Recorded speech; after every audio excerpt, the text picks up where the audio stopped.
কুমিল্লার 4টি সরকারি বেসরকারি মেডিকেল কলেজে অধ্যয়নরত 7 শতাধিক বিদেশি শিক্ষার্থীদের কাছে এখন বাংলা ভাষা শুধু প্রয়োজন নয়, ভালোবাসার নাম।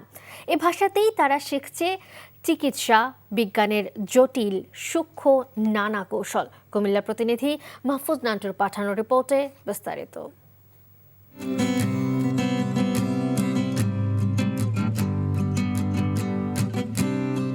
দীর্ঘ সময় এখানে বসবাস করে বাংলা ভাষা এখন তাদের হৃদয়। ভাষাটি এখন তাদের কাছে মিষ্টি, আপন আর আবেগের নাম। আমার সোনার বাংলা, আমি তোমার ভালোবাসি। তাদের হাত ধরে বিশ্বের নানা প্রান্তে ছড়িয়ে পড়েছে বাংলা ভাষা, কুমিল্লার ঐতিহ্য। কুমিল্লায় সরকারি বেসরকারি 5টি মেডিকেল কলেজের মধ্যে 4টিতে অধ্যয়নরত ভারত, নেপাল, ভুটান সহ বিভিন্ন দেশের 7 শতাধিক শিক্ষার্থী। আমি পাকিস্তান থেকে আসছি। আমি কুমিল্লা মেডিকেল কলেজে পড়ি। বাংলা ভাষা এখন তো কুমিল্লায় রসমলাই মতো মিষ্টি।